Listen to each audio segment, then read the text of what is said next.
Georgia O'Keeffe by Rowan. Georgia Tado O'Keeffe was one of America's most famous painters. She was born on the 15th of November, 1887 in Sun Prairie, Wisconsin, and died peacefully on March 6, 1986 at the age of 98 in Santa Fe, New Mexico. She was a painter that started out with watercolor and then oil on canvas.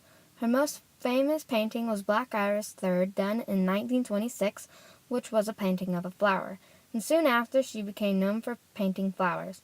Moving to New Mexico really inspired her work because she would paint the sun-baked adobe churches.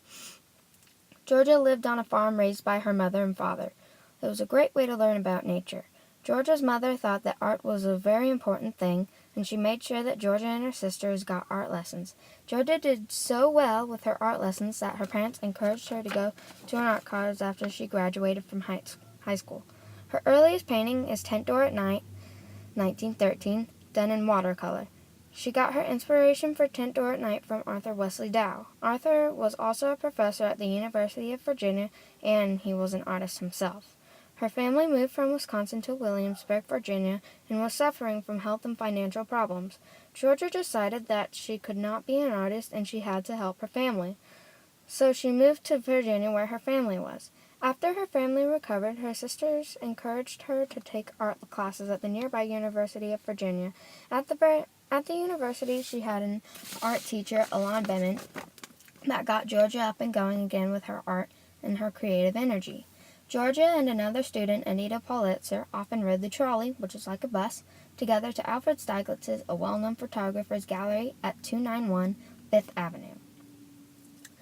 They would go there to examine the newest European art. After going to the gallery dozens of times, Georgia and Alfred fell in love, and after years of being together in New York, on December 11, 1924, Georgia and Alfred Stieglitz got married.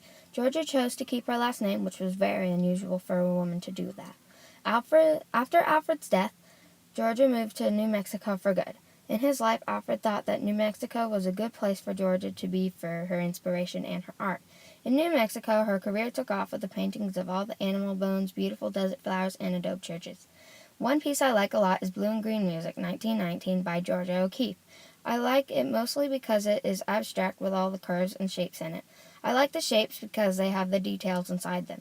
The color scheme is really great, too. This is how the Blue and Green Music got its name.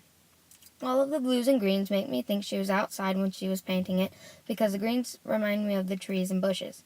I also think that it was dark because almost all of the greens and blues are dark.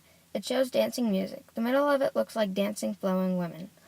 Black Iris, 1926, is O'Keeffe's most famous painting that she ever did.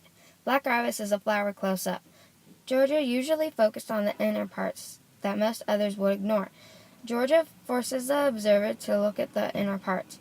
When her early masterpieces came out in 1924, everyone was shocked who saw it. Even her husband, Alfred Stieglitz, was shocked. But they were shocked in a good way.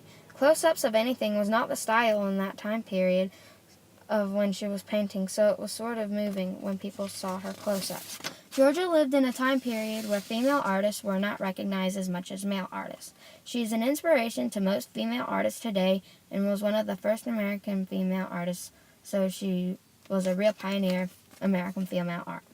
She loved the flowers and the nature more than the animals and the people. From the art lessons in Wisconsin, where she grew up, to the day she died, she was one of America's most loved artists in her time, and she still is today. She wasn't a part of the movement, but she certainly created her own style of painting. Through watercolor and oil painting, she impressed America with all her talent, and she is still doing it today, even though she is long gone. She still lives in most of our hearts, and her paintings have survived and are living in art galleries all over the country. She died peacefully in Santa Fe, New Mexico, March 6, 1986. The end.